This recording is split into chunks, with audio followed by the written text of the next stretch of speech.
Thank you very much. Good evening. I said good evening. Good evening. You can tell the Irish versus the non-Irish. I'm Michelle Hodden. I'm the president of the Prince George's County Bar Association. And I want to welcome you.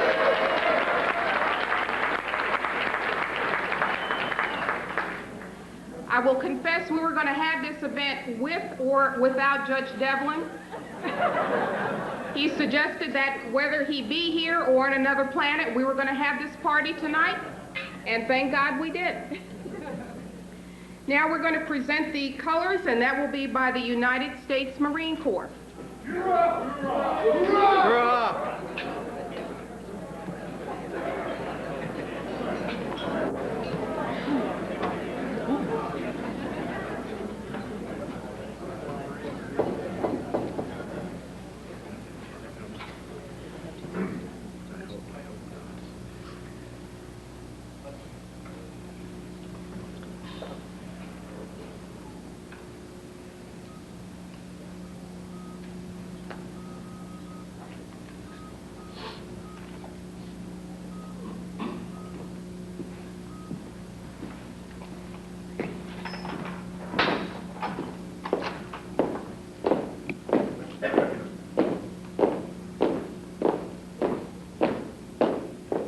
Hurry, Dad.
For the Irish national anthem.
the invocation will be now, it will be given by the Reverend Henry R. O'Meara.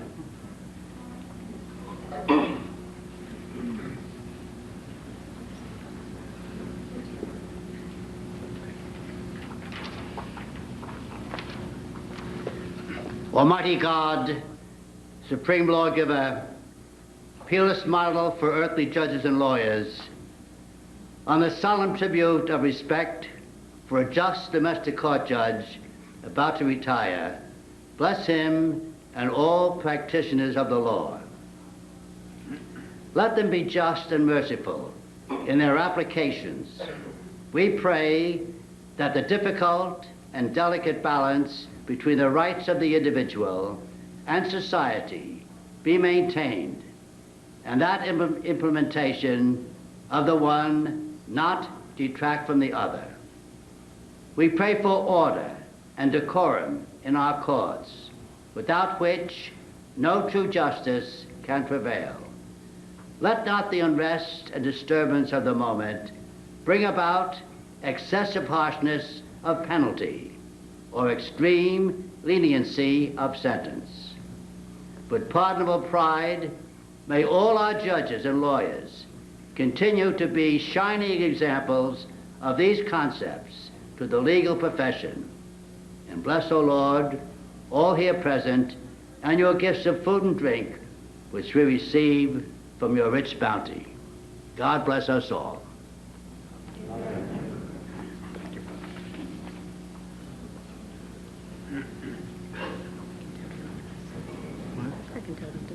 Okay, all right. Okay, please have a seat. Okay. If I could have your attention for a few moments while we call up our new members.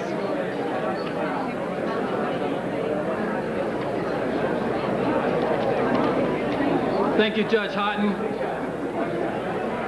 As Judge Houghton indicated, my name is Archie Palmore.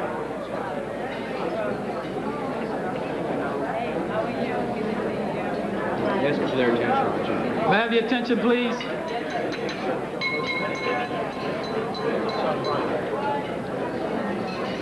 My name is Archie Palmore, and I'm chair of the Admissions Committee for the Prince George's County Bar Association.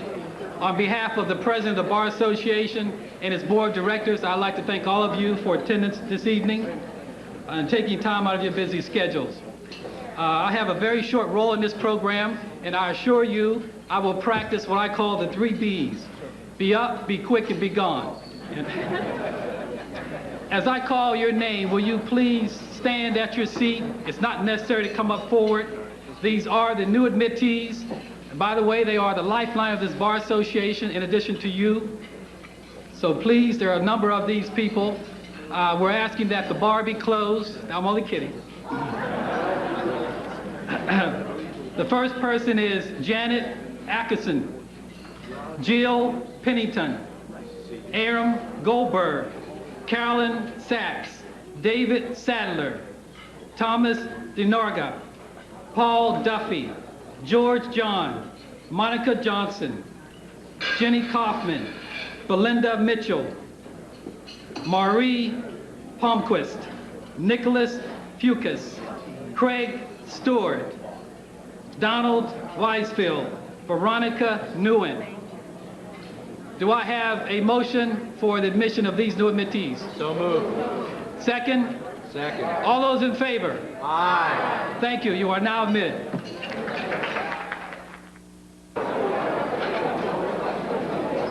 Thank you. Thank you. Ladies and gentlemen, Mr. Tanzi, ladies and gentlemen, for his honor tonight, we have just a little bit of culture. We have the Sean Culkin Irish dancers. We have true traditional Irish step dancing. We've come from all over Montgomery County, Rockville, PG County, everywhere. Without further ado, we're going to start out with the jig. This group ranges ages from 13 down to 7. So if you would, so we can hear the music.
Ladies and gentlemen, this is the last set. These are the reels. We have Kathleen Tansey, Emily Carl, Connor Beck, Philip Stacy, Allie Porter, and Mary Glenn.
Well, thank you very much.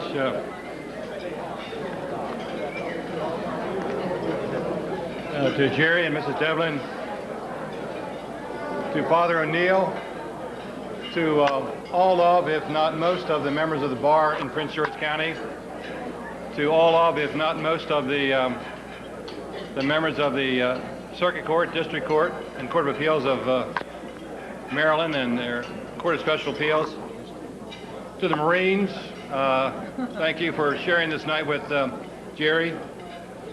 I'm delighted to have an opportunity to be one of several speakers to say some remarks, brief remarks I might add on behalf of Jerry. I really came here not only to praise Jerry, but also to hear Timmy Maloney tell the real story about Jerry.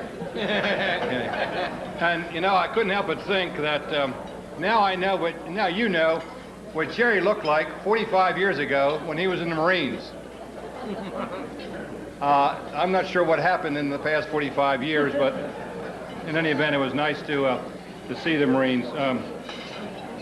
Tommy Broadwater, Senator Miller was here, Bruce Bariano. Jerry brings out all the stars and the heavyweights of Senator Curry.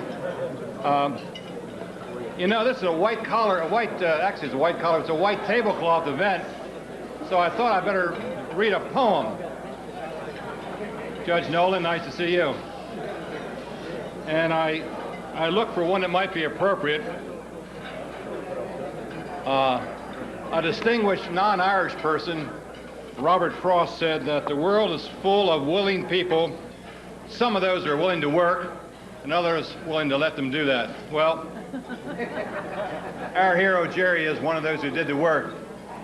And I learned that after he got out of the Marines, when he looked like these four young men, he left Boston and came to Bowie, where he met the political boss of Prince George County, Peter O'Malley.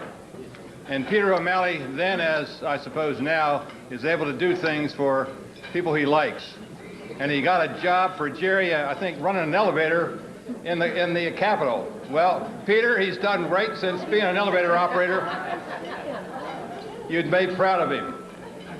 But he has gone from an elevator operator to member of the House of Delegates to a district court judge and serving with great distinction. I happen to have been there along with some of the folks who are here, Eddie Conroy in particular, when Jerry served with great distinction in the House on the House Ways and Means Committee. And he served with then Ben Cardin, well, now Ben Cardin, Congressman, then a Speaker of the House. He served with Bunk Athey and was for a while the Vice Chairman. But I'm really pleased and honored that I have the chance to be here tonight because I'm so proud of what Jerry and his friends did about the O'Connell Law Club. Pleased that I was privileged to have a chance to be here one night and actually get one of the awards. But I think of Jerry as somewhat like Mr. O'Connell, who was the liberator, actually, of Ireland as we now know it today. Probably a member of the Sinn Féin also, for all I know. But in any event, he was the liberator, and he made things work. He made it possible for those who practice one religion to be able to participate in the British Parliament. And that fight, of course, still struggles today.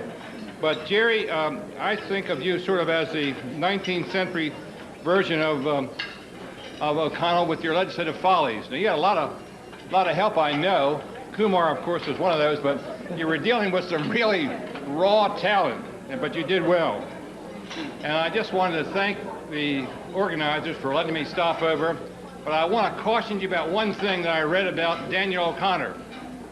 O'Connell, when he retired, as Jerry is retiring, he retired in 1829, actually, and because he wanted to become a full-time politician. But they didn't have a 401k plan back in those days, and they didn't have pensions either. So this is a true story, actually. But O'Connell, and I hope Jerry doesn't do this, actually solicited from among the neighbors money to perfect his profession of a politician. So, Jerry, in your retirement, I'm glad you have a 401k, and I know everyone here is very glad you're not going to have your hand out seeing to it that you are supported by them. But God bless you. Thank you for being a wonderful person, and thank you for being Irish.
As you can see, our Lieutenant Governor has arrived.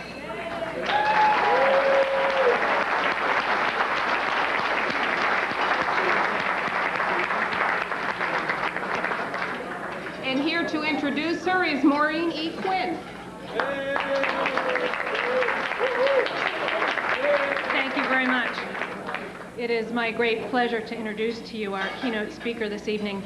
But before I bring the Lieutenant Governor up here, I thought you might enjoy knowing that the Fitzgerald side of the Kennedy clan, the Quinns and the Devlins, go way back. And it is not a pretty tale. You see, it seems that the Devlins and the Fitzgeralds lived on the same street in Dorchester, Massachusetts. And suffice it to say that their relationship was much more akin to the Hatfields and McCoys. The Quinns' relationship with the Devlins stretches all the way back to Ireland in 1607, just before the flight of the Earls. Their relationship was so bad that the opening lines of a popular play in Dublin today is, "The tribes are restless, the Devlins and the Quinns are at each other's throats." And so it was that the Devlins fled Ireland, came to America, and took out their frustrations on the Fitzgeralds. Somehow, though, all three of these clans are sharing the dais tonight, which leads me to the moral of my story.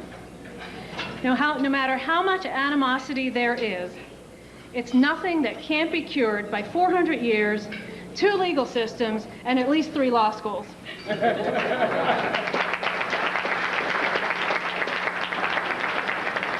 And so, without further ado, our guest speaker, keynote speaker tonight, Lieutenant Governor Kathleen Kennedy Townsend. Thank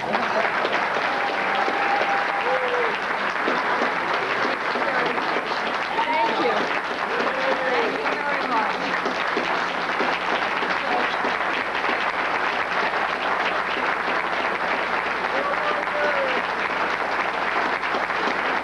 Jerry.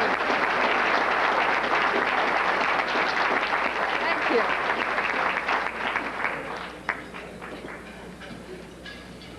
Where did you get that story?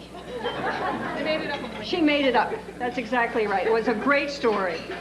Not a word of it is true, of course. I am so thrilled to be here this evening. It is so great to see so many friends here, but especially my good friend Gerry Devlin. Gerry Devlin and I have been pals for a very long time. When I first moved back to Maryland, I got in contact with Tim Maloney and said, "Tim, I'd like to work down in Annapolis. What should I do?" He said, "Go work for the Appropriations Committee." So Tim fixed it up, and I went down there, and I really didn't know quite what was going on. And Gerry Devlin walked into my cubicle, and there it all started. He liked to tell stories.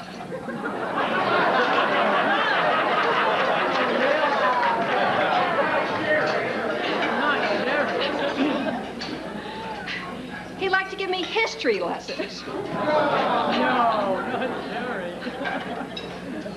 And of course he had to tell me about my family, which I know he knows more about than I do. But Gerry was, during those 3 months, he really was my pal. He was my mentor. He was great to talk to. We would go out in the morning and for lunch. And did we ever have a beer together, Gerry? I'm sure not. But his great love of the Irish and the Irish poets makes me think of John Kennedy's words. If more politicians knew poetry and more poets knew politics, I'm convinced the world would be a better place in which to live. Gerry, you sure fit that description. So it was a great surprise to me that you wanted to become a judge. I'm still not sure why, because I remember Thurman Arnold's comments when he resigned from the Second Circuit. I'd rather talk to fools than to listen to them. Excuse me.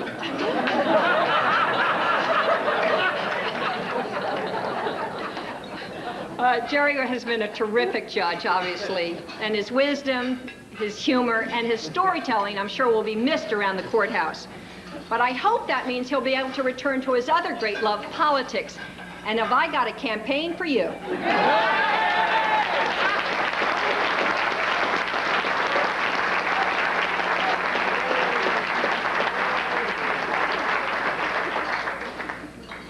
Looking out this evening and seeing so many extraordinary people who have come to honor you this evening, I am reminded of Yeats's great words.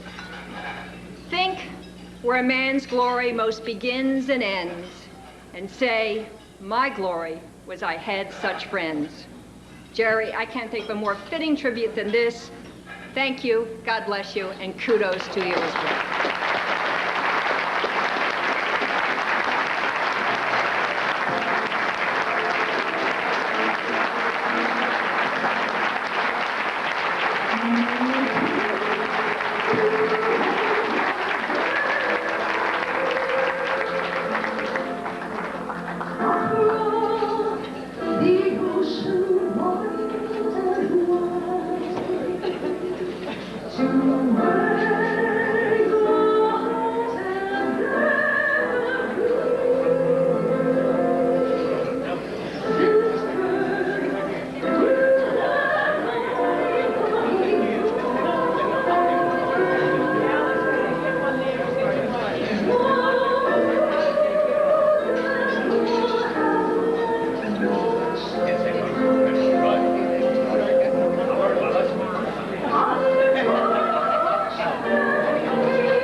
If I could have all the presenters of awards to Judge Devlin to come up here to the podium.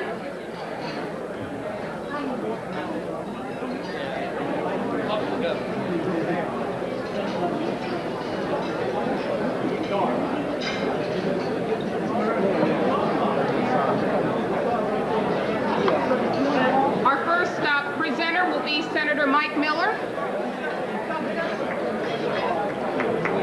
Okay. Folks, we're going to have your attention, please. Just very briefly, this is sort of anticlimactic. You've already heard from the Lieutenant Governor. This is a citation from the Governor. This is proof that if a leaf flew in the window of the Governor's office on the Governor's desk, he would sign it. Or he'd sign a piece of toilet paper, because he knows, Governor Glendening knows Jerry Devlin very, very well. In fact, one of the reasons I'm here is that Judge Devlin, when he was in Annapolis, he would take credit for a lot of accomplishments, mostly things that Timmy Maloney and I did. You know, his career in Annapolis was much like that of a judge. You know, he'd laugh a little bit, smile a little bit, but no heavy lifting at all, folks. I can tell you that right now. None. But it is my distinct honor to present this citation signed by Governor Paris Glendening. Judge, if you'd come up here. If I can get my leg. At least you got your shirt tucked in today. That's one thing. His drawers aren't hanging at the back. His shirt's not hanging at the front. The councilman wants to check the back, okay? Judge, this is a citation from the Governor, and let me just say that we're all a little bit better for you having walked in our world. Thank you, and God bless you very much. Mike, thank you very much. Mike, you've gone a long way with what you got. I've always said Mike Miller went further with less than any of his the top family singers.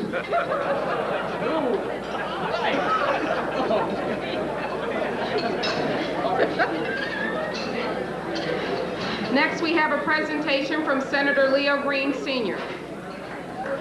Leo! What up there, Jerry's a great guy. He's brought great honor to himself and to his family and to our Bowie community. Just echoes some of the words that the President said. Jerry's greatest memories are things that never happened, though. No, not really, seriously.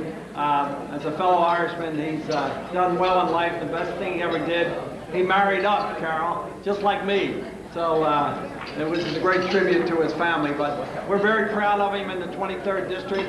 And like the Governor, Mike Miller will sign anything too here. So I'm very happy to see your shirt tail is out. But when I served in the House, we were worried about when you went to the men's room, you didn't come back fully dressed either. Thank you, and God bless him. Thank you very much, Leo.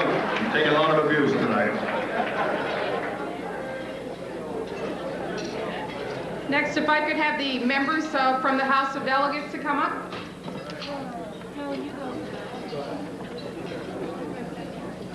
Hi, Jerry. Good evening, everybody. You have to know, as a former delegate, Jerry gave a lot of these proclamations, so he deserves to get a room full of them right now.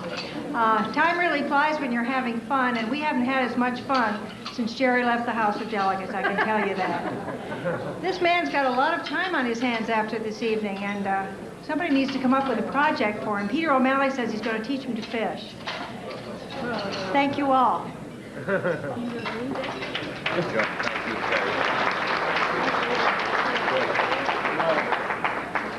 All right, I guess I'm next. I'm Mary Conroy from the House of Delegates, and I have the House of Delegates proclamation from the Speaker of the House.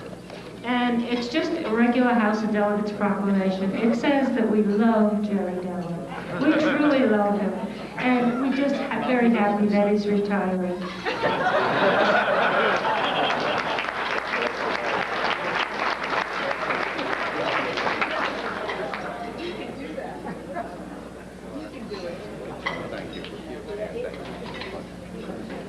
I'm always reminded this when the late Judge Robert F. Sweeney, who used to chair MC functions all over the state, used to say, in my time I've given citations and awards and proclamations to guys that I wouldn't let hold my car keys. In the House of Delegates, we used to, we really gave them out, especially election year. You get an award for successful bowel movement, achieving the menopause,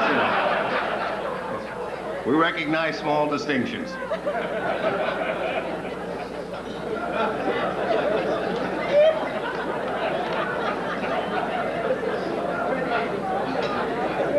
Next, we have an award from council members Walter Maloney and Audrey Scott.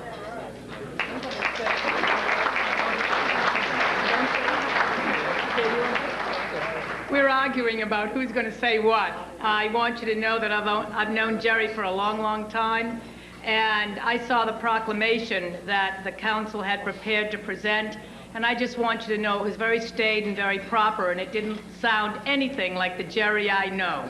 I am going to let Walter Maloney, Mike, read the proclamation.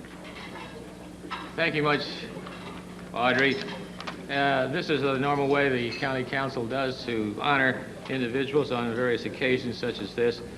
The proclamation reads that whereas Judge Devlin has devoted a lifetime of public service to the people of Prince George's County of the United States, whereas that service has included a stint in the United States Marine Corps, whereas he served a long and distinguished career in the Maryland General Assembly, whereas he has completed a record and a distinguished record for sympathetic and honest administration of justice as a member of the district court, and whereas Judge Devlin is the founder and Taoiseach of the Daniel O'Connell Law Society, and whereas he is about to retire, we, the members of the county council, want to go on record as wishing him a distinguished and fruitful retirement, and takes with him our thanks for a job well done and our very best wishes. It is signed by the chairman of the council, Ron Russell, by your council member from Bowie, Mrs. Scott, and by myself. Jerry, good luck to you. Thank you very much.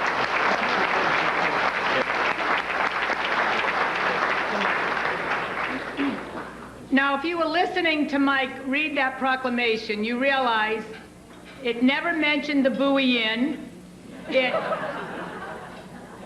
It never mentioned Fran O'Brien's.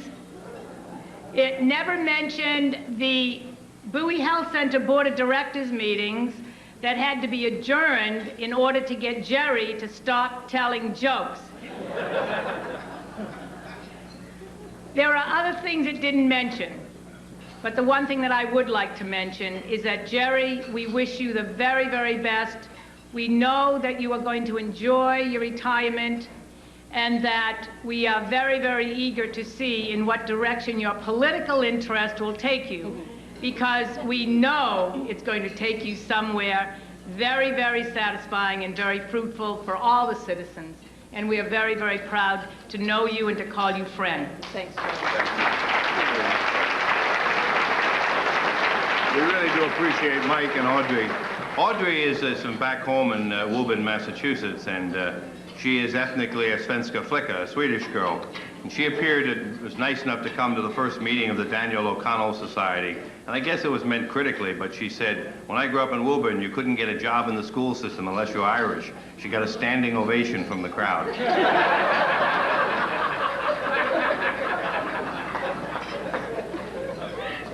Next, we have a presentation by Mayor Fred Robinson of the City of Bowie.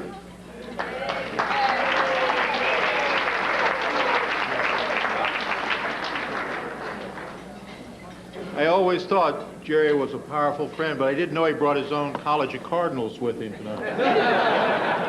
But on behalf of Jerry, I want to congratulate you guys for everything you've done, and unfortunately for what you may have to do in the immediate future. But I want to congratulate you on behalf of all the friends in Bowie that have known you and respected you and appreciated your wisdom and particularly your good humor. We have a lot of kind words here, but you've heard some of them from me before.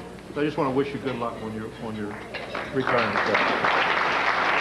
Fred said he was giving me an award on behalf of all the people who liked and respected me in Bowie, all three of them, and the other 28,000, they're in there too. Both of them.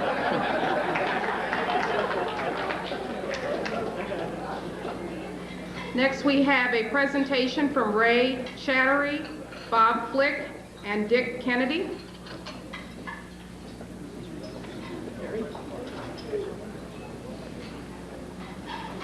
At this time, I would like to have all of the Marines stand up while we do this award presentation. And even if you don't have a red jacket on, please stand. All the Marines. They want real Marines.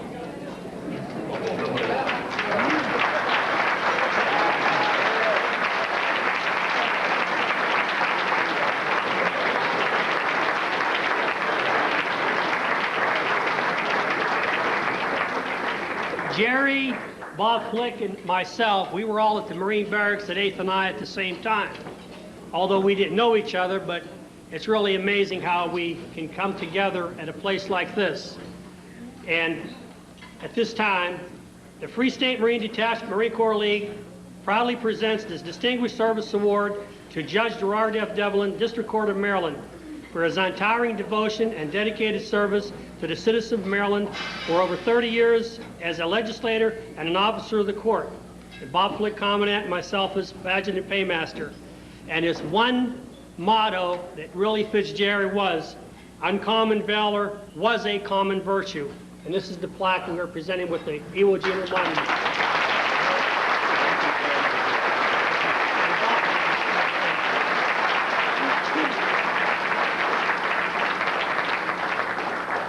Jerry, this is an 8th and I flag. It is flown over the 8th and I Marine Barracks in Washington, D.C. in this year, the 200th year celebration.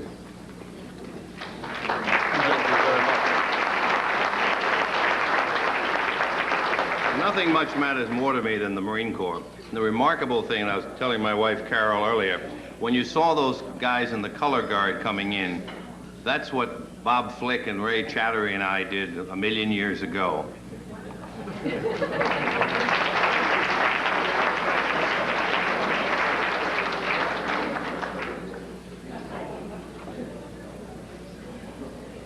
Next, we have an award or presentation from Richard Kennedy and John Istvan, the past exalted rulers.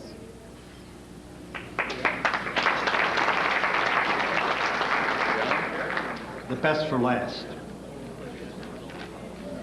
On behalf of the Benevolent Protective Order of Elks, Bowie Lodge number 2309, it is a great pleasure that on behalf of the Grand Exalted Ruler, Dwayne Romney, that we present to you the Elks Distinguished Citizens Award for outstanding meritorious service to humanity by Bowie Lodge number 2309 and the Grand Lodge, the Benevolent and Protective Order of Elks.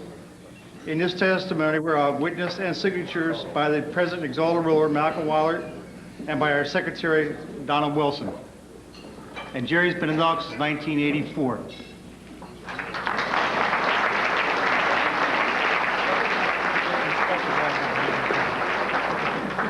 Well, the Elks did well. They got my middle initial correct. The first name and the last name is spelled wrong, but there are hearts in it. All right, Jerry. They're going to correct it. Yeah, that's thanks we get. Yeah. No, I appreciate, really, from the bottom of my heart. My association with the Elks run very deep. That's all right, Jerry. All I can say is we need a chairman for youth activities, and you've been nominated. I knew I said one sentence too much.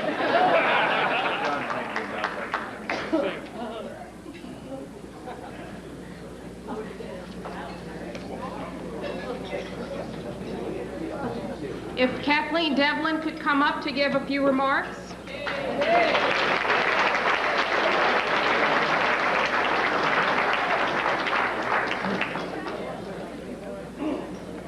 This is quite a crowd. I feel like I should sit down here so I can use the mic. I know a lot of you recognize me because I look like someone else up here. I'm not as practiced a public speaker as he is, though, so you have to bear with me. I get to do the family remarks portion of this little show. The Jerry Show, the Dog and Pony Show. I asked Teresa Nolan when I was talking to her this afternoon what I should say for my family portion, and she said, well, tell your dad you're proud of him, you love him, you're happy for him, and you wish him a good retirement. But we have more. As you can imagine, growing up in our house was not your routine childhood. My parents got married in Boston. They honeymooned in Washington, D.C. on Capitol Hill. It was very nice. They moved to Southeast D.C., then to Adelphi, probably on Jasmine Terrace, right around the corner. Then to Bowie, to a pink house, the Levitt House, the Cape Cod on Kitmore Lane, where they stayed until 1972, and they moved next door. We needed another bedroom. Bowie was easy. Dad still broke stuff carrying next door. As kids, we learned the Bowie alphabet, the Levitt alphabet, where there's no D, no J, no X, and no Z. Which came in handy because as soon as we could walk and talk, we were told to deliver flyers. We could reach mailboxes. My first campaign was for LBJ, and I was 4. It started there. We went to headquarters, we learned how to fold flyers, stuff envelopes, read precinct reports, we knew what precinct we were in. We learned how to check if our friends' parents voted Democrat or Republican. It's true. We were encouraged to find people with corner lots, good sign locations, and Democratic parents. The Bowie people know this is true. My dad always wanted me to marry someone from Long Ridge because they had the country clubbers. We joined other political kids, the Greens, the Ryans, the Conroys, the Pagets, riding around in station wagons with the gates down, jumping out on your side of the street to deliver the flyers and not remove the Republican ones from the envelopes, from the boxes. And there you'd wait on the corner until somebody in another station wagon picked you up. That was when we were about 9 or 10. Nobody thought about child abuse or abductions. We were just left on a corner.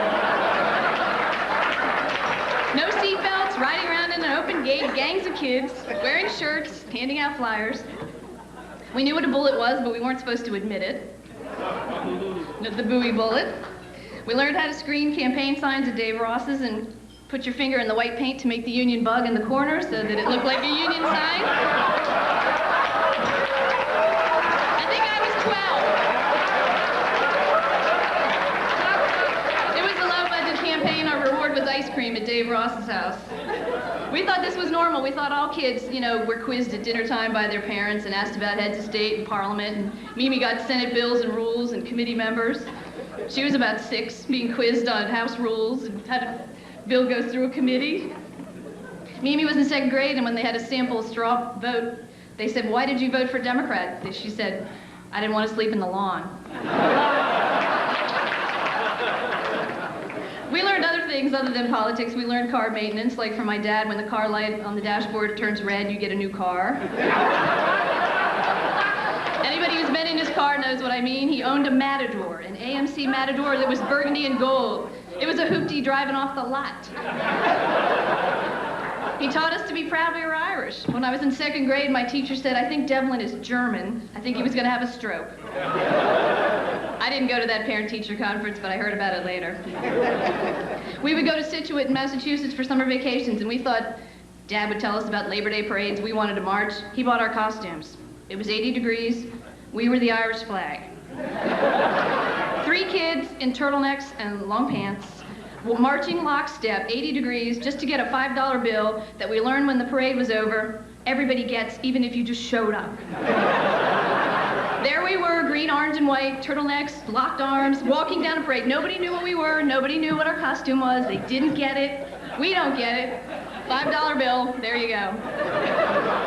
As everybody said tonight, he taught us jokes, hundreds of them, thousands of them. We tell them in groups. We number them. Sometimes we just tell the punchlines. It's just to talk fast at our house, you have to because you don't get a word in edgewise. If you don't interrupt, you don't get heard. There's plenty more we could say. I'm 41 years old. I've had a lot of experience. As the oldest Devlin kid, I get to be the spokesperson, but we do wish him well. We congratulate him on several jobs well done. Wish you success at the University of Maryland, and we want to see your report card, and we want you to make us proud.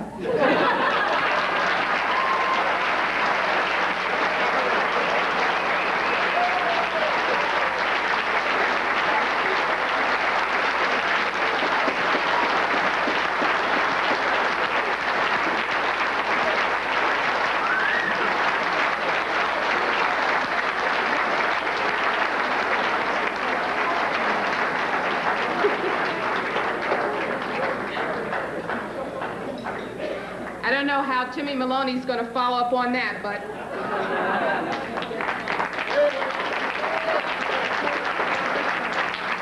Kate was not kidding about the way you grew up in the Devlin household, because I remember at age 7, Mimi Devlin coming to the Maryland General Assembly, and her dad said, Mimi and I are going to play our little game. And I said, what's that game? And he says, it's bill referral. He says, Mimi, House Bill 681, Baltimore City Housing Authority, redevelopment bonds. And 7-year-old Mimi says, revenue measure, Ways and Means. And then she said, Housing Authority Police, Baltimore City, expanding criminal penalties. Oh, Mimi said, criminal penalties, that goes to judiciary. And I said, I'm calling the Department of Social Services. But it really is true. 15 years ago, on May 16th, 1986, and I look around this room, and many of you were there at Jerry Devlin's investiture.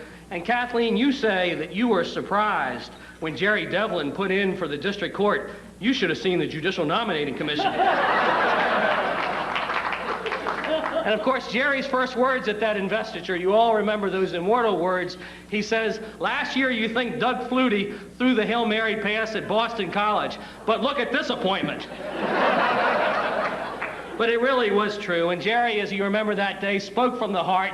He said, today I stand before you in courtroom 201, and I realize the dream of every Irish boy who grew up in Dorchester, Massachusetts, and that is to move from one public payroll to another without interruption.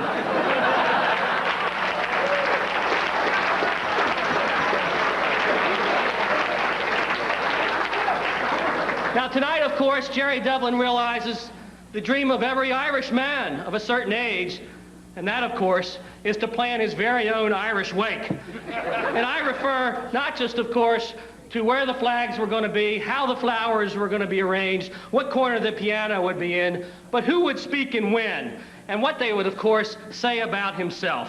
Such as, now I would like Kathleen Townsend to arrive in a spectacular performance, and I would like her to say what a great mentor I was when in the House of Delegates, how funny my stories were, and then to end with a little bit of poetry that would compare me with John F. Kennedy.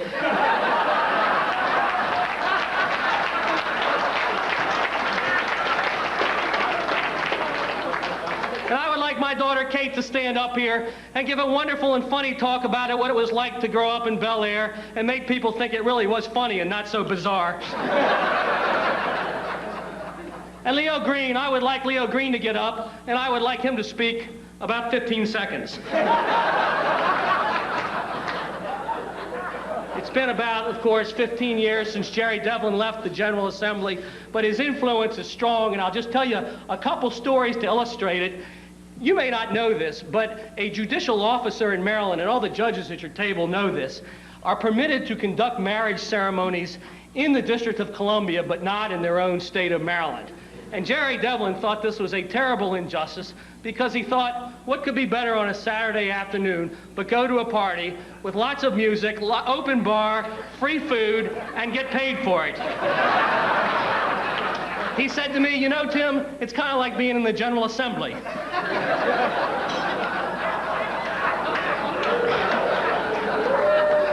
And so this is a really true story. In the 1989 session, he prompted us old colleagues to introduce House Bill 989, which would extend marital performance privileges to judicial officers in the state of Maryland. And given Judge Devlin's strong interest in filling his Saturday afternoons, that bill flew out of the House of Delegates. But then something happened in the District of Columbia that slowed it down in the Senate. Judge Devlin performed a marriage ceremony there, and he spoke eloquently, and he did it in accordance with the district code. And it was a lovely ceremony, very handsome groom, absolutely beautiful bride. But at the end of the ceremony, he got tongue-tied, and he said, I now pronounce you man and wife, and I will now kiss the bride.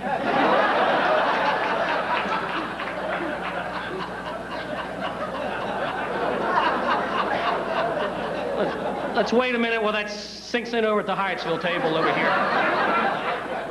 But Jerry was an eloquent speaker in the House of Delegates.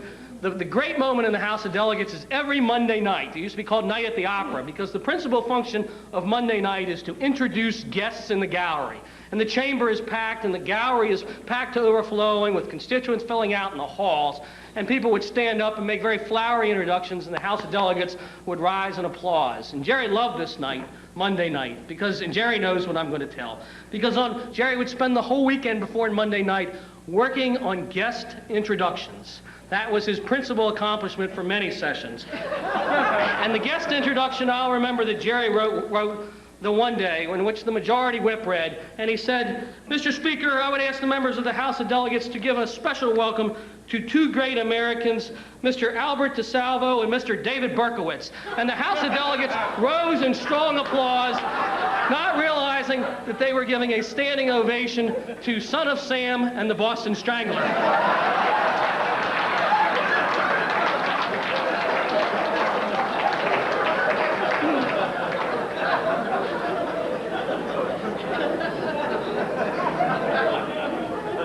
I'll leave you with just one more Jerry story, and this is really true. In 1985, the big issue was the state education aid formula and how to rewrite it and how to benefit subdivisions and whether teachers would benefit and principals. And it was a crowded hearing in the Ways and Means Committee, which Jerry was vice chairman, and they had 2,800 people, the Baltimore Sun reported, come down that night. And what an amazing night. And Jerry was the second in the chair, and Delegate Athey was the first in the chair. And the testimony started at 1 p.m. and got to 2 p.m. and got to 3 p.m. And it was clear that not only would the testimony go past the dinner hour, but it would go well into the evening hours and the early morning hours of the day. Delegate Athey at one point said to Jerry, "Jerry, I've got to go to the men's room. I'll be back in 5 minutes." So he went to the men's room, and when he came back, the grand hearing room was empty and 2,800 people were gone. And he said to the state trooper, "What the hell happened?" And he said, "Oh, well, Delegate Devlin said, everyone in the audience who agrees with something a previous speaker said, please raise your hand." The whole audience raised their hand, and he says, "Committee is adjourned to Fran O'Brien's." It really did happen. I did this weekend something very dangerous. I did a Lexis search on Jerry Devlin. And he was, of course, the most famous fourth paragraph in the history of the Washington Post. He had many wonderful lines, such as describing a colleague. He was a political accident who forgot to go home. Or describing a bad deal he made. It was a quid for a non-existent quo. Or my favorite line about Peter O'Malley, he said, who is here tonight, he said, "Peter would have been an excellent Catholic priest if he had not insisted on being Archbishop first."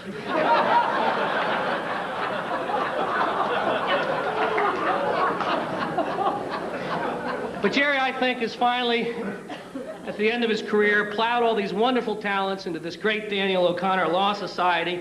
The society has, of course, given new meaning to the words continuing legal education. As best I can tell from my limited review of the work of the society, the purpose of the society appears to be to make lavish trips to Ireland, meet important people, drink their booze, and then deduct all this on your income taxes.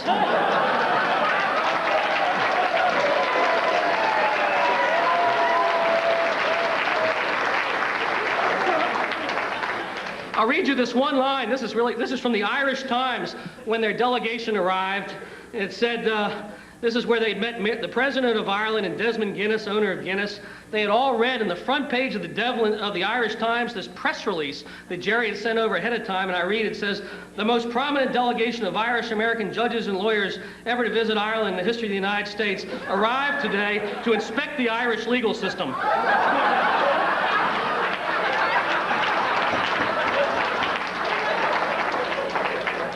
And of course, they opened their doors to all of us, but they were wondering why this prominent delegation could only inspect the Irish legal system in establishments where Guinness was sold. But Jerry, it's been a wonderful, wonderful career. And I think in closing, it's so fitting. I thinking the other day, I remember the day that you and I were sitting there with one of the aspirants for your seat, the Honorable Richard Anthony Palumbo. And you were explaining, the state had just come up with this pro bono program. And you two were explaining that pro bono was something that was Italian for bad check.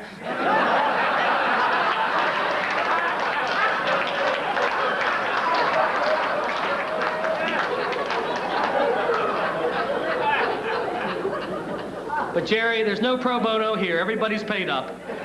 You've made sure of that.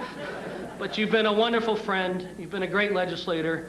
You've added immeasurably to the great light in our lives. Jerry, thanks for being a wonderful friend, a wonderful person.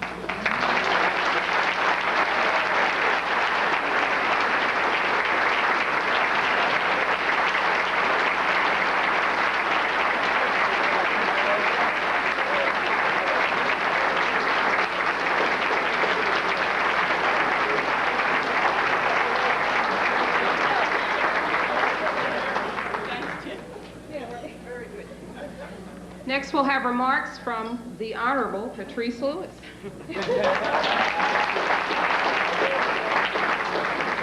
And I bet every one of you out here is dying to be the one that could be up here right now, right? Oh my gosh. In case you don't know, my name is Patty Lewis, and I'm one of the judges of the District Court of Maryland. And it's my honor here tonight and my duty to roast Gerry Devlin. Now, it's altogether fitting and proper I should have this duty.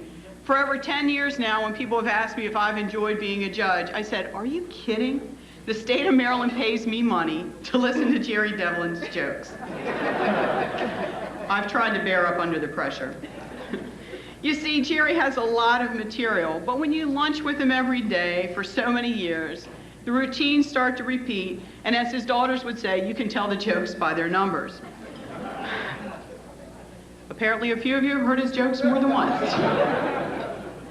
But part of Gerry's success in being the Olympic joke teller is that he has the speed of delivery. His modus operandi is to deliver jokes so fast that you haven't stopped laughing from the first one when he zings you with that second one. This cluster delivery can be killer for first-time, unsuspecting recipients of his humor. For those of us who have witnessed his pelting jokes patter, it's as predictable as the sun rising in the east. And I personally pray when I'm with Gerry Devlin at a bar function that he doesn't run into anybody from West Virginia. You've obviously been there. As soon as he hears somebody is from West Virginia, his eyes light up and the patter starts. How do you know that you're at a West Virginia wedding? Everyone sits on one side. How can you tell the bride at a West Virginia wedding? She's the one with the whitest t-shirt.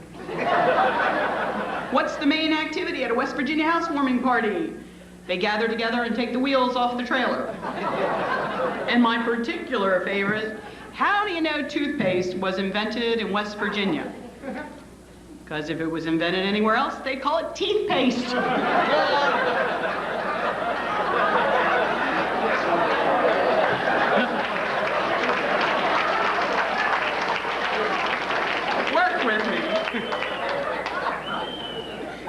Okay, there's a little sound ripple there. Gerry has a million of them, and he lies in wait for an opportunity to unload on an unsuspecting public. And if Gerry has just finished one of these West Virginia pelting, and it's your obligation to go out on the bench, and your first litigant is from West Virginia, I'm telling you, the hardest part of the job is just not laughing. You're just like... And then sometimes his West Virginia jokes kind of creep up on you. For example, you know, you learn a lot about your new colleagues when they get sworn in at their investiture. And when I was attending Hassan El-Amin's swearing in, I heard, as I sat up on the dais with all my colleagues for the first time, Hassan was born and raised in West Virginia. I almost fell out right on the bell. Oh my God. I looked out at all these people who were so proud of Hassan, and I thought, oh, what a reception this is going to be. I just had visions of Gerry out there talking to people, and I didn't know what he was going to say. And then when I heard that Hassan had picked the chambers on my floor right next to Gerry Devlin, I thought, I'm doomed. I mean, forever, West Virginia jokes. But when I think of Gerry's humor, it's not just his jokes. You see, we all know, and we're here today because we love Gerry, but Gerry's a slob, okay? Newspapers strewn about and coffee cup rings are his telltale signs. Before the new courthouses were built, the Prince George's County judges had to share chambers. Sometimes you'd come off the bench and it was clear that Gerry had just shoved all your stuff completely out of place, unless of course there was something interesting there. And then he'd pick it up, he'd read it, you'd lose your place. And one of my favorite things to witness was when Teresa Nolan would come off the bench and Jerry Devlin would have completed her crossword puzzle. Oh my gosh. If you like the Honeymooners, I'm telling you, I would just perch on a little side chair to wait for the show to start. It was the craziest thing you'd ever seen. Now our chambers are much more civilized, but Jerry still manages somehow to make his mark. You see, we share a common kitchen area and coffee. Now this seems simple enough, doesn't it? But with Jerry, he's never actually mastered that skill that we teach children of how to pour, you know? He's actually more of a slinger. And he generally sort of aims the coffee pot at the cup, but then something happens and it's everywhere. And then what is with the sugar packets? Okay. Here we go. It's a simple thing. Normal people take the package, shake it down, tear out the quarter. Jerry has this thing where he just kind of, whoa! What is that all about? You think I'm kidding you? He sort of just breaks it in half like it's an egg, and then it's off like a firecracker. I don't know. I don't actually think Jerry uses a lot of sugar, but we buy a lot of sugar. It's just incredible. Everybody over there knows I'm telling the truth. All the clerks are like, oh my gosh. And there is never any doubt if someone has brought to the courthouse any food to share. There's always a trail of crumbs, and you know exactly what's there and that Jerry got there first. We had a bailiff that loved to bring in popcorn. It was such a mess, the secretaries had to beg him to stop. You'd come around the corner and you would swear you just stepped into a movie theater. It was just unbelievable. But actually, some of my colleagues have taken advantage of this situation. I see you over there, Tim Rhodes. And you know the story I'm going to tell. Once Tim Rhodes was eating ribs at Sherry Krauser's desk. Honest Injun. And she had at a recent bench meeting made it infinitely clear her displeasure with the spillage and the drink rings and all this stuff over her desk calendar. And I asked him, have you lost your mind? I'm convinced she's going to come in here and like put police tape up around this desk.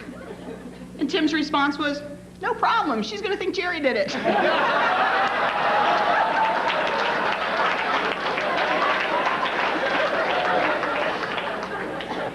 Now, I'll admit, there were times when I would try to out-joke Jerry by relating humorous things that had happened to me in my courtroom during the day. But Jerry really always has been the top gun of district court humor. I'd tell about the dry cleaning case where the sequins dress was taken in and then it got melted into this huge ball, and I'm like, what? How funny was that?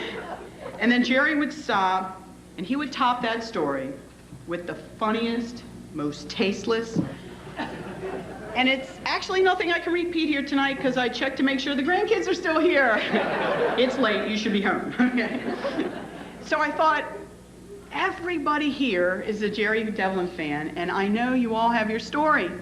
So at a time when we've known a little melancholy, I thought maybe we could take a moment and you could all just silently reflect on that one story that cannot be repeated in public because it's either too blue or is there a statute of limitations for that judicial disability thing? Jerry, we are all going to miss you so much because you really are the funny bone at the court.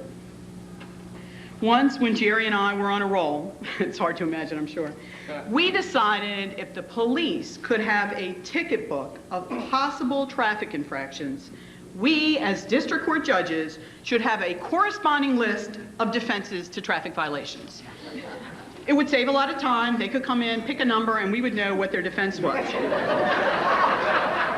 All the district court judges, is this a great idea? So here was our top 10 David Letterman. Number 1, or actually number 10, I should start. Number 10 is, it wasn't my car. Number 9, my car doesn't go that fast. Or another one of my favorites, it didn't feel like I was going that fast. Then there's always, my speedometer was broken. I just got new tires. I just bought a new car. Now we're advancing to the betters. I was attacked by a bee, insect, or something of your choice. Hot or something alarming, you know, something's going on in that cabin of the car, right? You sort of vision this sort of Kramer-esque kind of scene going on in the car. And then, of course, the absolute defense, I didn't see it. What's that? So now traffic signals are optional? I didn't see it. I've never really understood that defense. Another one of my favorite, particularly to speeding, I was lost in an unfamiliar neighborhood. So something about that, it compels you to break all the rules. And of course, Jerry knows my particular favorite and our #1 Hall of Famer defense in traffic court, all bodily fluid defenses. We're gonna put them all together. Whether it needs to come in, whether it needs to go out, whether it's the driver, the passenger, the family pet, whatever it is, we don't want to know.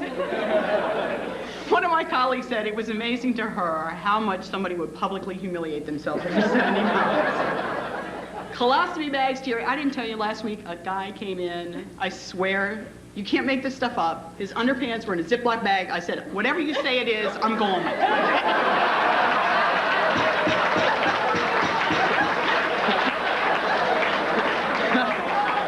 I'm not in a need to know. That rate's right up there with Joe Brown's favorite. Somebody comes to landlord-tenant court and has something in a container. I always say when you're in landlord-tenant court and something's in a container, you just ask, is it or has it ever been alive? And whatever you want it to be, it is. I don't need to know. But you see, Jerry is both consciously and unconsciously funny.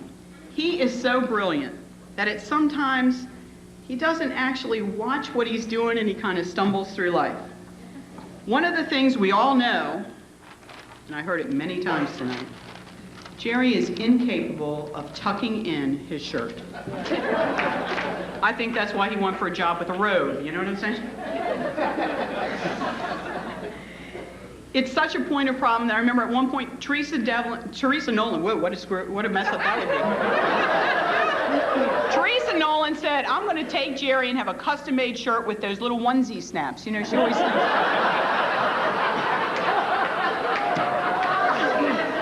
Of course, I'm sitting there going, ooh, that doesn't sound good. I miss my mom and dad in district court so much. They used to take me around.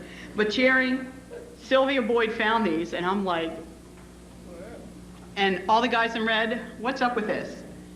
Officers Equipment Company, serving the Marines since 1940.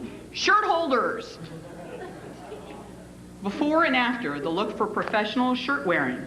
Apparently you attach one of the garters to your shirt tail and the other one to your socks?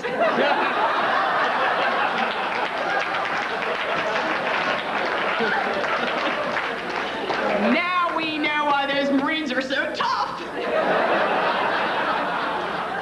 Is that too funny? Okay. I mean, there are so many Jerry Devlin stories. Mike Whalen reminded me the time Jerry came to court with 2 different shoes. Now, I got to tell you, I admit it, I've been there. But Jerry had on a loafer and a wingtip.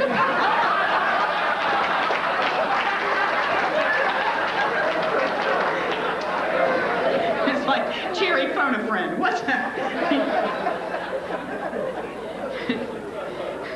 And then there's that whole thing in the parking lot. For those of you who were at the Irish function we had, just seems months ago, where Jerry was honored, I was talking about how Jerry doesn't actually park a car, he kind of aims it and then he gives up, you know?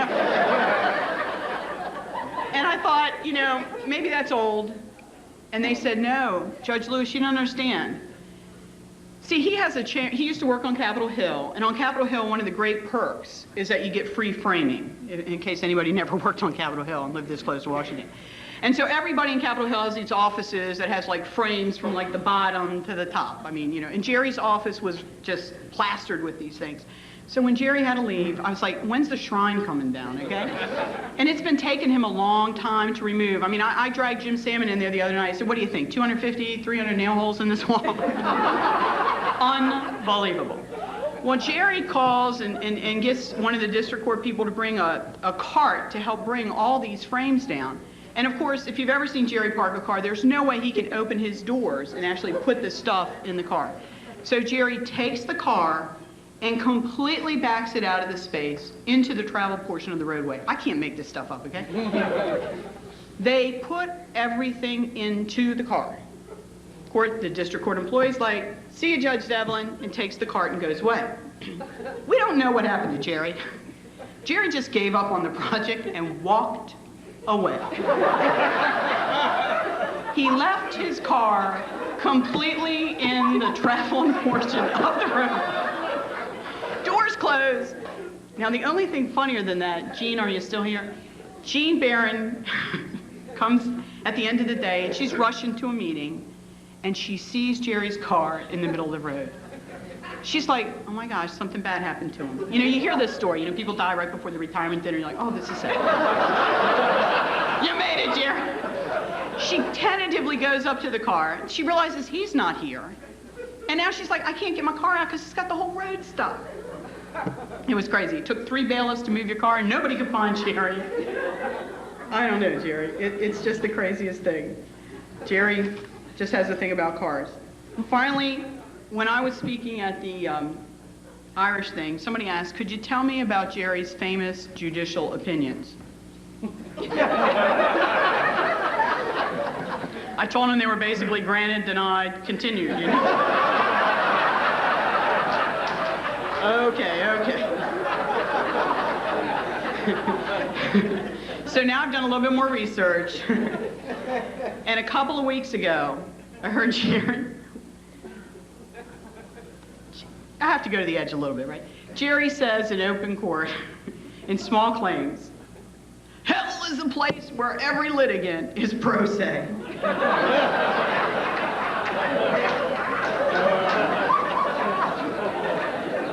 It's a thought. But of course, his most famous written opinion, and it's not actually found in the Maryland reports or any of the Maryland annuals, but we all talk about it.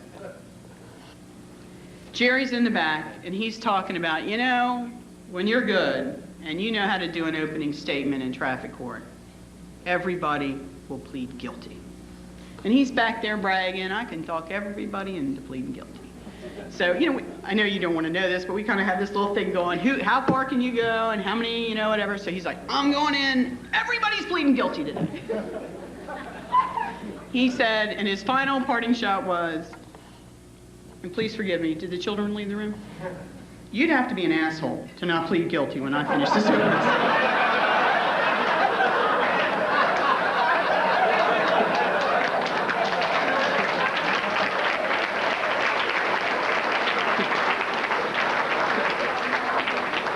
The master takes the bench.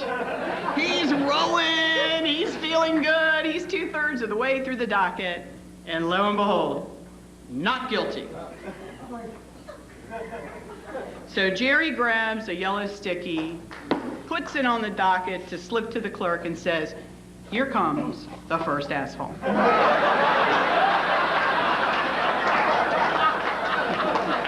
But you don't know how funny that was. Because what the clerks know, what I know, is in those old days, the docket was on a 3-page sheet of paper. 2 of them were carbonless copies. So the chap goes to trial, gets convicted, you know, the employees are like stripping the stuff, whatever. He's over in the old A&P building, and when they separated the top copy from the bottom copy, the bailiff's like, here's your paper. The guy goes, he gets in this huge line, and he looks down and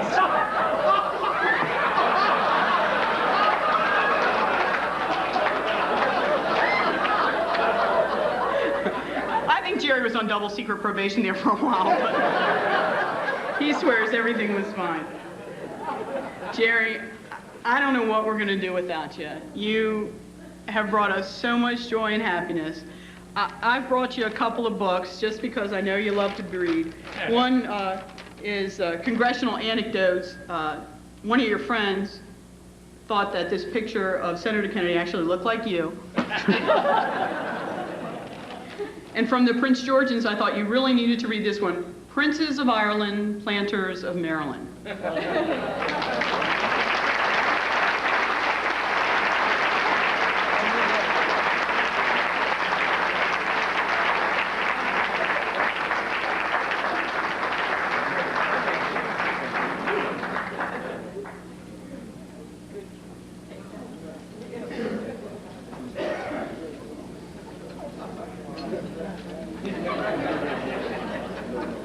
It is my honor to introduce Congressman Steny Hoyer.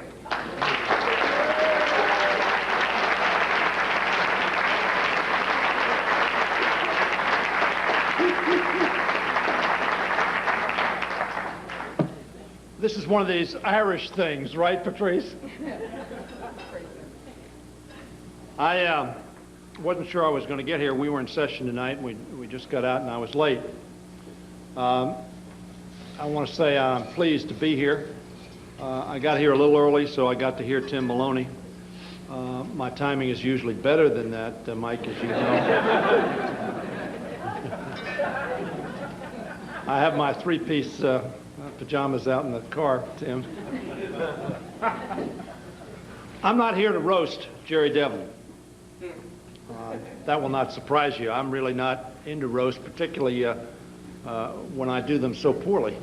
I'm not into them. I'm here to praise Jerry Devlin, but all of us have had fun with Jerry Devlin.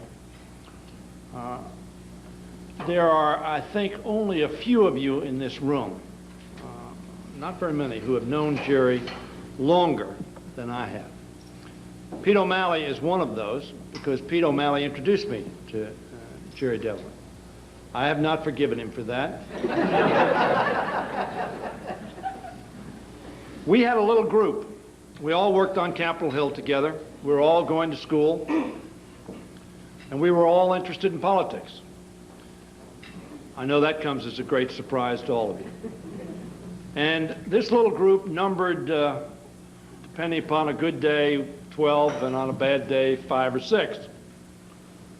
And we would meet in many different places on Capitol Hill. Carol, as you remember, we really were there. We would meet sometimes in Tip O'Neill's office. It wasn't his leader's office, but it was on his office in the Cannon Building, as I recall. And we'd meet sometime in Spencer Oliver. Some of you have heard that name. His father had an office on Capitol Hill. We'd meet in his office. And there were some who thought we were plotting.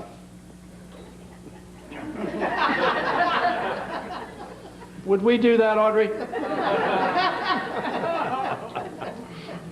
And we had a great time. We were all, 21, 22, 23 years of age, and all of you have been there. And we knew we were going to take over the world.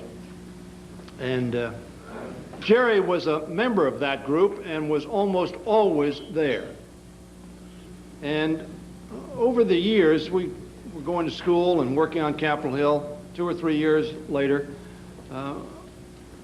we got to be known as the Secret 65. Now, none of us could understand why we were the 65. Terry, you remember this. Because there were only 7, 8, 9, or 10 of us. But over the years, we have found how and why we were known as the Secret 65. Jerry Devlin alone talked to so many members of the press, so regularly, and in so many guises that they thought, Kathleen, that we were 65. So it was 7 of us and the 58 Jerry Devlins who were around. Patrice, I heard you speak, and you said that Jerry Devlin lies in wait. Jerry Devlin lies standing up. Jerry Devlin lies walking. Jerry Devlin lies asleep, in both senses. Jerry Devlin is a delightful human being. Pete and I would wring our hands on a regular basis when we were doing something politically. And the Washington Post, which was a new experience for Pete and myself and those with whom we were associated, we knew was going to write a story. And it wasn't that we were worried about the story per se, but oh, were we worried about Jerry Devlin's quote in the story the next day. For none of us knew how Jerry would characterize what we were doing, what he was doing, what others were doing.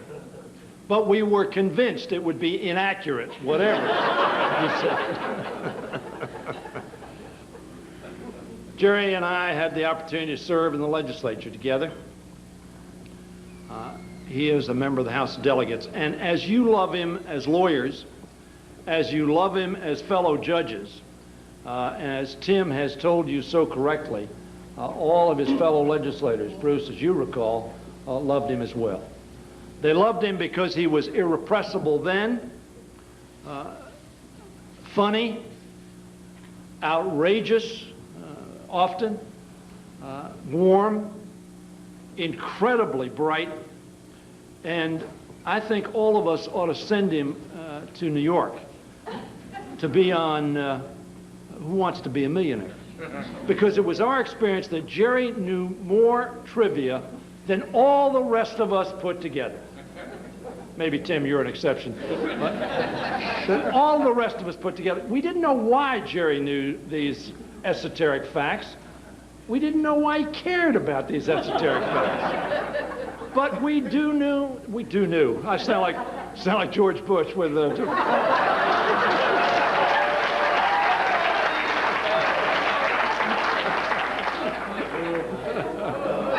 boo!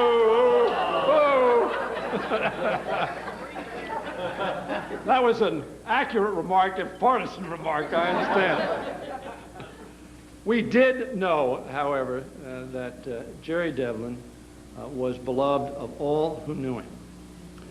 He has been my friend for almost all of my adult life.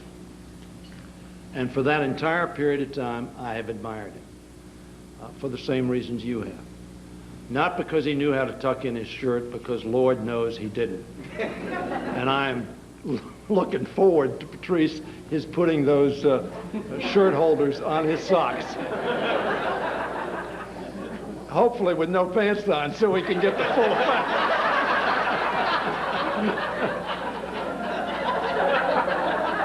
Well, on second thought, Jerry, no, keep your pants on. There were some groans over here, Jerry, so leave that idea out. America is a wonderful, wonderful place. We've been through some very difficult times in the last 14 days. Some because of conscious acts by human beings angry at our society, angry at Americans. Yesterday, we had an act of nature take two of our students from this campus. And one of our firefighters passed away, a man of 72 years of age, like so many firefighters in New York, responded to the call and came to this place, worked, and then went back and tragically had a heart attack. This is an extraordinary place. We know that now, I think, more than we knew it 15 days ago. Or perhaps we knew it. It is just more in our consciousness today. It is a wonderful place because it is a place where so many different peoples have come, seeking opportunity, and understanding that the diversity of our cultures joined together made for an extraordinarily strong, vibrant, rich country. Not rich in economics, though rich we are in economics, or rich in military might, although clearly we are that as well.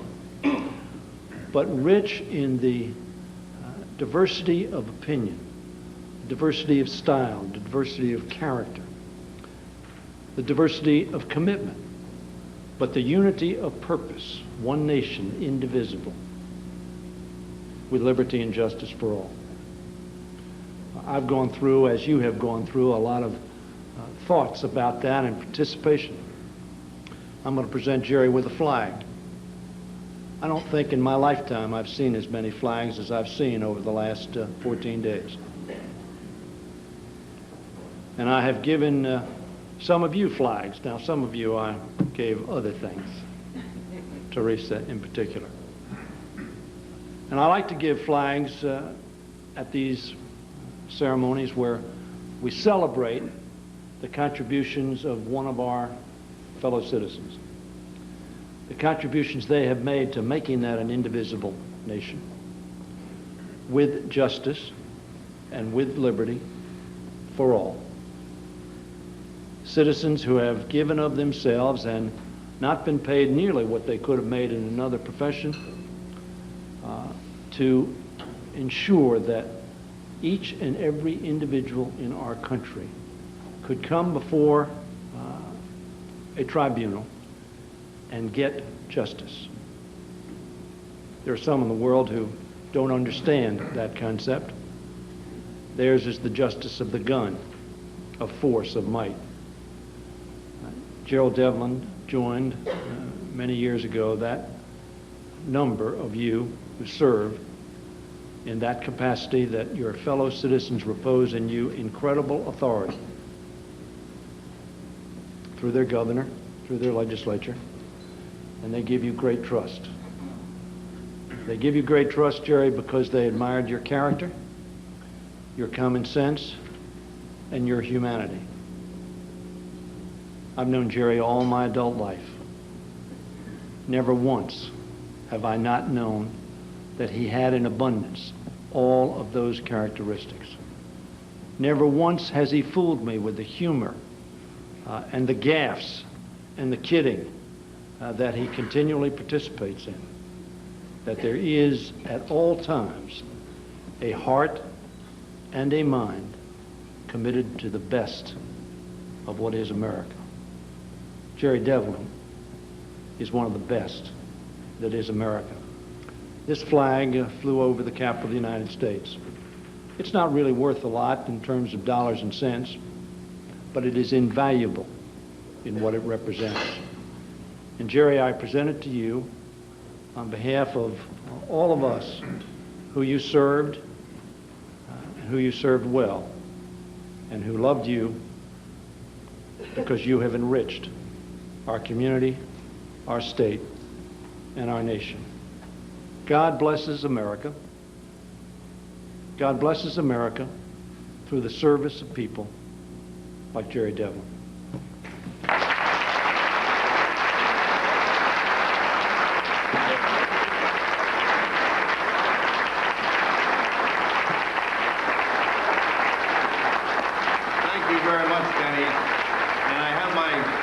Grandchildren with me, and Katie was just telling Kathleen Kennedy Townsend how she was involved in the Hoyer campaign. Perhaps you'd like to tell everyone.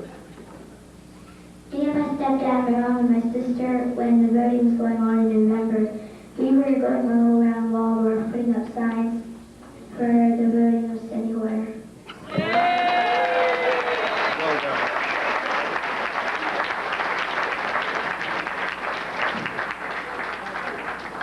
Next, we'll have remarks from Bill Renahan. Thank you, Judge Houghton. First, I have a few acknowledgments. Putting on an event like this requires the assistance of very, very many people. The Irish ambassador was hoping to be here. However, he did send this lovely letter, which I'll give to Jerry. It's addressed to me, and it says, I refer to earlier correspondence in which you kindly conveyed an invitation to me to speak at Judge Gerard Devlin's retirement celebration on 25 September. Much to my regret, I now discover that I will not be able to be present with you on this occasion due to the fact that our foreign minister, Mr. Brian Cowan, will be in Washington at the time, and I will of course be committed to his program. Please convey my warmest good wishes to Judge Gerard Devlin, and my regret that I cannot be there to pay tribute to him in person. Yours sincerely, Sean O'Higgin, Ambassador.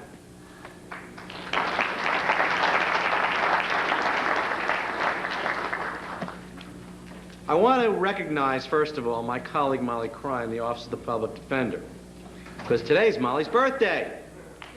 Happy birthday, Molly. I'd sing happy birthday to you, but these folks just finished dinner. I want to thank, of course, our speakers for coming here tonight with all the difficulties with the traffic and getting here. The Daniel O'Connell Players, who have provided us with the music this evening. Our dancers. What wonderful and talented children they are. I want to thank Michelle Houghton in particular for allowing this circus to take place. And our executive director of the Bar Association, Donna Colesmith. I spent many hours with her, and I listened to her dealing with some of the phone conversations. What a pleasant person. Not once did I detect the odor of alcoholic beverage about her, or see her taking sips of cough syrup. Heavy drugs, maybe. Father O'Mara. He's always there. We can always count on him. Hopefully he'll be there for me on Judgment Day when I ask for my PBJ. Ray Chattery, Dick Kennedy, and Al Burnett for the Marines. Semper Fi, guys.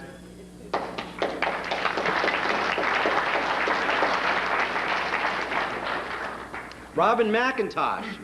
That lovely lady called lots and lots of people, said, you gotta come out tonight. And they did. When we had reservations today, it approached 465 people. And of course, you know how much time that took Michelle and me in the kitchen cooking all this food today. Heather Tierney. Heather asked what her assignment was, and I told her. She was the gong lady. Her job was to keep the speakers moving and the program flowing. Thanks, Heather. My friend Laurie Gay and my daughter Allison Renahan for putting up with me during the preparation of this event. And Jerry Chase, who is my guidance and my conscience. Without her, left to my own devices and that of the honoree, dinner would have been 3 kinds of potatoes and all the Guinness you could drink. Jerry Baker. Now, Jerry Baker and all the sponsors. Jerry Baker and the Daniel O'Connell Law Society is called the Sobrani. Now, that's Irish for bagman. Now, our sponsors came through. Why did they have to come through, they asked? Well, you have to understand that this is an event planned by Irishmen. Those of you who have been to Ireland notice there are no tall buildings in Ireland, no skyscrapers. Had any other nationality been running Ireland all these years, there would already be a bridge from Belfast to Liverpool, but of course there's not. And the Devlin family, not only did they support every part of this endeavor, but they spent many hours searching for a picture that we could use on a program. A picture they had to find, one without Jerry, without a Guinness in his hand. And now the time has arrived to introduce Jerry. Allow me to tell you an Irish-American success story. Gerard F. Devlin grew up as an Irishman in the most Irish city in the United States. His family lived in a little Jewish enclave in this Irish city. Along with his siblings, his family constituted a majority of the students on Jewish holidays at Sarah Greenwood Elementary School. For his first political scam, he served as neighborhood Shabbos Goy. He attended Boston Latin School, America's oldest public school, from the 7th to the 11th grade. However, one day he suggested to one of their famous teachers, Thomas Fallon Mahan, that Mr. Mahan perform an impossible sexual feat. Within 24 hours, he was the newest student at Boston English High School. This gave him the distinction of being the first and only of the Devlin children to not graduate from Boston Latin. He next attended Boston College, a good Jesuit school. He stayed there through his junior year when the Jesuits, after much prayer and reflection, recommended that he accept an all-expenses-paid scholarship to Paris Island, South Carolina. He's the only person I know who both flunked out of college and then graduated with honors. Now, he went into the Marines, those stalwart frontline protectors of our liberty, and they recognized his talent. They put him in show business by making him a ceremonial Marine at the Marine Barracks at 8th and I downtown. By the way, there are pictures available upon request of Jerry as a ceremonial Marine. It was also during this time that he received the wound, which has allowed him to become the junior vice commander of the Bowie chapter of the Disabled American Veterans. And as many of you know, he gets his spiritual advice from me because he made me the chaplain. Jerry finally came home from protecting all of us from godless communism. You know, I thought about it, and in fact, he was very successful. In performing his duties, he kept the communists out of my home. I remember growing up as a little kid in a great Irish Catholic neighborhood. I never saw a godless communist in my house. He came back from serving his country and attended Suffolk University, graduating with honors. Now, this may have been the longest time in his life when he did not receive a government paycheck. By the way, were you getting the GI Bill then, Jerry? Oh, you worked for the post office! He next received a full scholarship to the graduate school at the University of Maryland. While there, he continued the grand Irish tradition of being on the government payroll. He was from Speaker McCormick's district, and based on his great technical skill, he was hired as an electrician in the House of Representatives. When he reported for his first day at work, Congressman McCormick examined him as to the extent of his knowledge as an experienced electrician. In response to the question as to what he knew about electricity, he told the congressman that when you turned the switch on, the light went on, and when you turned it off, darkness returned. He was then instructed by the speaker not to touch anything because he didn't want the Monsignor, Jerry's uncle back in the district, to accuse the congressman of having Jerry electrocuted. During this time, of course, he became involved in the Prince George's County Democratic Party. I could enter onto a discourse on the stories I've been told about those days, but discretion is sometimes the better part of valor. Subsequently, Jerry went to work for Congressman Dominic Daniels of Jersey City as both his LA and press secretary. Now, I grew up in New Jersey in a house of Democrats. The Hudson County machine was a legend where I grew up. In Jersey City, Jerry was called a consigliere. He was the congressman's Irish lawyer. He was on a first-name basis with some of the top underworld figures. While working for Daniels, he went to law school at night at the University of Baltimore. As always, he was again changing careers, this time becoming a lawyer at the age of 40. Notice, however, as always, he was still on the government payroll. Deciding he now wanted someone else to cater to his eccentricities rather than the other way around, in 1974, he ran for the House of Delegates with the support of Congressman Daniels. Now, he asked Daniels, he said, Judge, now Daniels was a former judge in Jersey City. As a matter of fact, he was the chief administrative judge for fixing traffic tickets. And he liked to be called Judge. He said, Judge, did you really want to help me? Because Judge Daniels did help him get elected to the House of Delegates. Did you really want to help me because you thought I'd be good or because you just wanted to unload me? Jerry was put on the House Ways and Means Committee on his first day. By the end of his first term, he was part of the House leadership.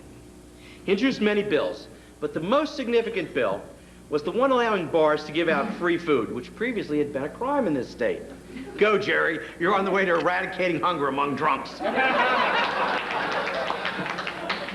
He was also responsible for decriminalizing being a tramp. He put his name in for judge. When being interviewed by the Women's Legislative Caucus, he told them that he knew that they wanted a woman, but he asked them if they'd settle for an effeminate man.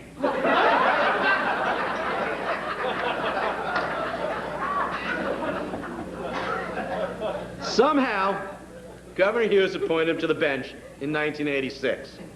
4 people were appointed to the bench at that time. As Jerry described it, the appointments were well-balanced.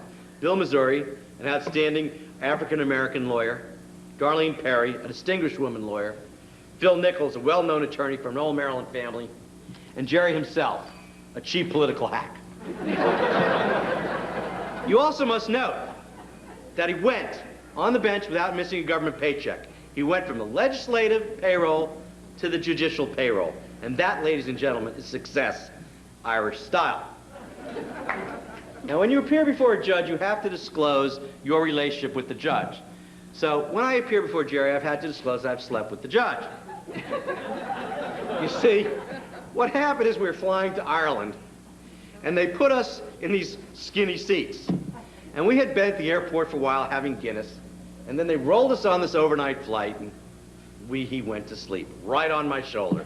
And there I had Jerry Devlin snoring on my shoulder for 6 hours across the Atlantic. Kidding aside, however, since he was appointed to the bench, he has distinguished himself for his fairness, his sensitivity, his courtesy, his sagacity, and his willingness to work hard.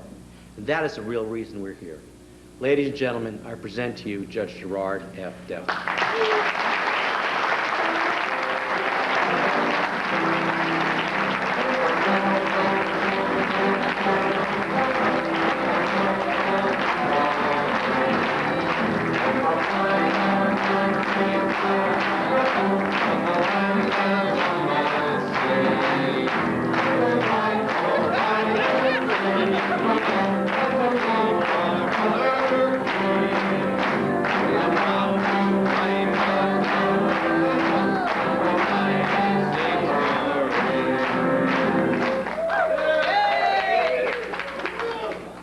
Thank you very much. As we've heard a lot of words, good words and bad words. And you know, these things, sometimes they're telling the truth and sometimes they're not.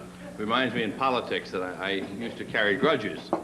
I didn't mind those people who went around telling lies about me. It was those unprincipled SOBs who went around telling the truth.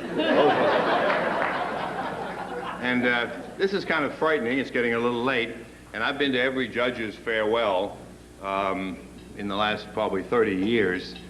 And what they generally do is they start picking out people at each table and telling a story which may have some meaning to them and no meaning to the others. The record was held by my predecessor, Bond Holford, who went on till 5 minutes past 2. Darlene Perry, in the spirit of Tim Maloney, who used to be the official bookmaker for the house, organized a pool. You put down $1, what time would Holford end? And how that's done is you tell some story, but if it's done right, you can cause some fight between people and their spouses, like, there's Bob Jefferson. You remember that time with the girls under the grandstand at Franklin Field? And Marie spends all the trip going, what the hell was that all about? You know? And, well, there was that great time in New York. You remember that time in New York, Tim? Yeah. And I'll try to avoid doing that. And I obviously, all of you, my friends, and come back in so many, my childhood friends, my family, the Marine Corps friends, the lawyer friends, the legislative friends, all of these people. And I love you all very much. And I don't want to do that, and so I'm stopping it. I do want to pay some special thanks. One, sometimes being a Catholic is very difficult, but there are rewards. Let me tell you about my wife, Carol. She's a Catholic. She's been married to me for 43 years. Think of all the time in purgatory that she gets off. Wouldn't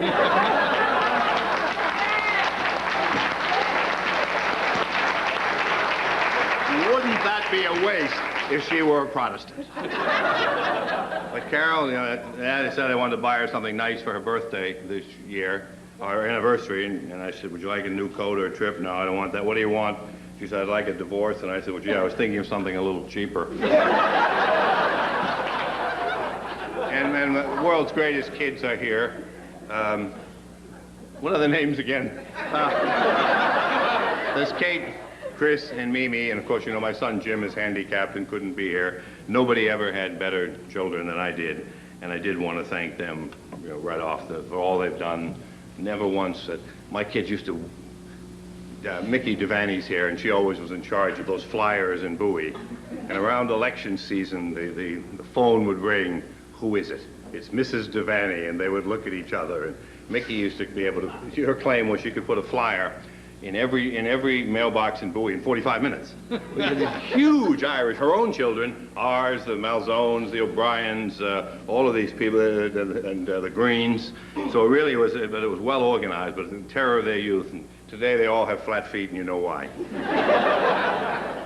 But it's, you know, I came here 15 years ago, and looking around, there are many people, when I took the oath of this job in courtroom 201, and as Bill Renahan said and others, that I had said that I had achieved an Irishman's dream.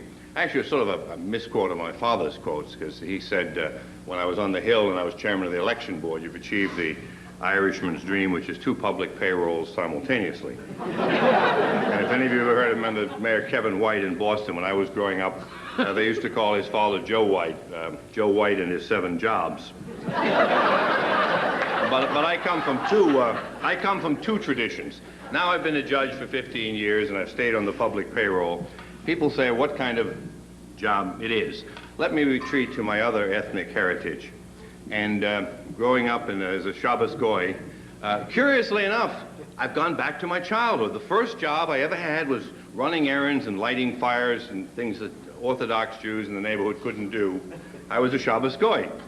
I wasn't supposed to sit as a judge until October. The other day I had an emergency. It's Rosh Hashanah. Joe Brown and Joe Worstow have to daven in the shul. They can't come here. Who do they call? Jerry, the old Shabbos Goy. He's got So if you want to know how the job is, let me tell you a story. And again, you know, it was so valuable, the Yiddish experience. Joan Pitkin is here. One of the heights of my political career was up in the bima of the altar at Temple Nevi Shalom. And I had my arm around Joan Pitkin and Buzzy Ryan, my 2 colleagues in the House. And I said in Yiddish that these 2 are dumbbells. Zwei Goyish cops. The congregation are rolling in the aisles, and Joan and Buzzy grinned away.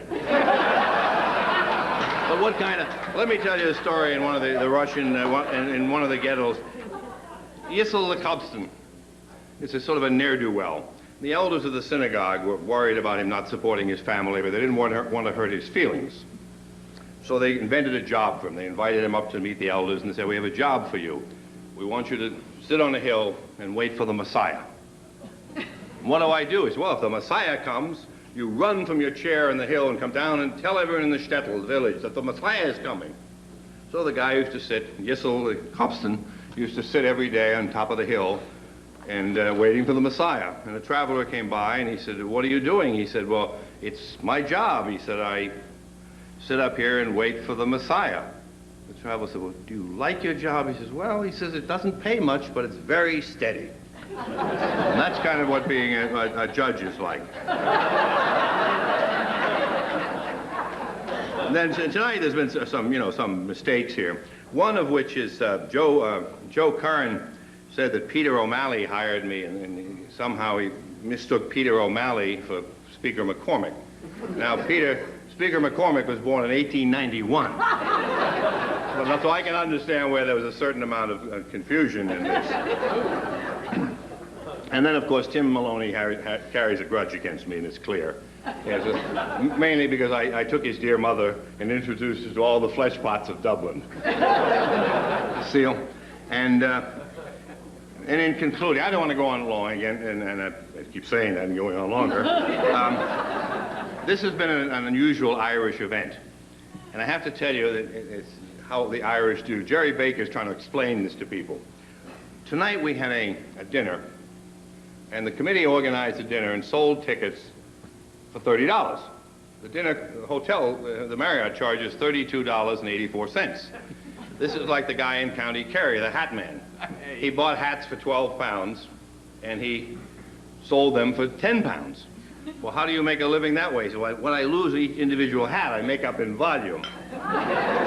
So that this lunatic event has been Then we had the other committee, wonderful human being, Robin McIntosh, encouraging people to come. Doing a great job. Look at the crowd. Robin, God bless you. Each of these people put us $2.84 in the hole. So then we have another committee of Irishmen. We have Jerry Baker and Joe Gaffigan, John Burns. They're looking for contributions. So when I say tonight that I'm very touched, and I am, I look around this room, and there are some people who really are touched. But this has been the whole purpose of the Daniel O'Connell Society is probably to explain to Michelle Houghton Irish folkways. And it's not easy. Last year, Michelle led the parade. We marched down Broadway in South Boston from Columbia Station to Andrews Square, and a parade led by my good friend Wacko Hurley. And it brings to the Daniel O'Connell Society, who have underwritten large parts of this and provided one of the great passions of my life is my Irish ancestry. And people say, isn't this kind of a, against the history that's exclusive? And, oh, no, no, no, no. The purpose of the Daniel O'Connell Society. And then we Irish were controversial. We sometimes have a little mean streak. Like, Irish Alzheimer's is when you forget everything except your grudges. But there's a genial, friendly side of Ireland. We try to introduce this to everyone. And when we had one of our functions, we named Joe Curran Irishman of the Year. Someone called Jerry Baker from the Daily Record and raised that same point. He said, oh, no, no. We have all kinds of people. We have Jewish people, we have Polish people, we have Italian people, we have African-American people. We even have Protestants. The height of that career was when I conned the various celebrities that someone mentioned in Ireland. Mary McAleese, the president, invited us to a reception at the president's mansion, the White House in Ireland. And the great moment of that was when Mary McAleese nudged me and looked across the room and saw Lou Martucci and Kumar Barve. She said, you're not all Irish-descended lawyers, are you? But that's the purpose of it, and that's to spread Irish ways, Irish custom, Irish friendship. And that's the spirit of the thing we have here tonight. And I cannot thank so many people. Of course, Bill has virtually abandoned his life to this thing. It's just unbelievable. And God bless you, Bill. I can't thank you enough.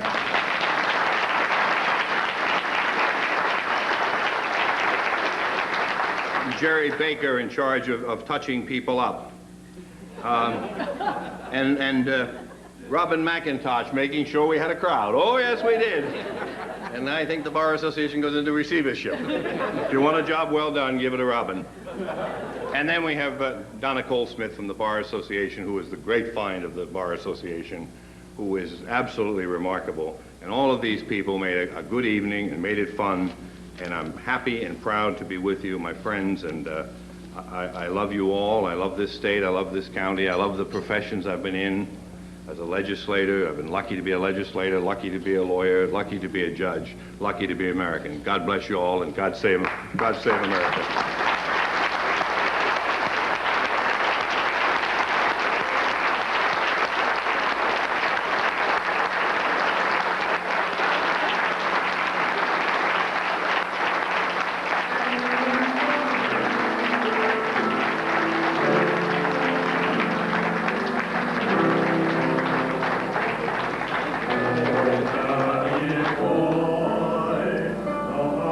Suffice, oh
Judge Rhodes. Please remain standing for the benediction and then for the singing afterwards. Father? Folks, God is very laconic. To him, there's no yesterday, no tomorrow, just now. And he's looking down from the balcony of heaven, and he's saying just one little thing. Jerry Devlin, you are my beloved son, whom I am well pleased. God bless you always. Sue Orman, would you come on up here, please? I'd ask that you remain standing. Sue? Oh, she's by the piano. I'd ask that you all, now stay back by the piano, that's fine. If you want to do that. I'd ask that you all join hands while Sue leads us in God Bless America.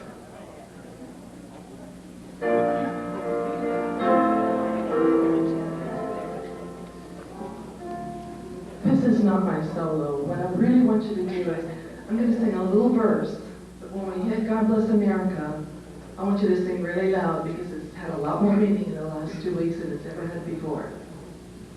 And you'll know when to come in.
Thank you, and good night.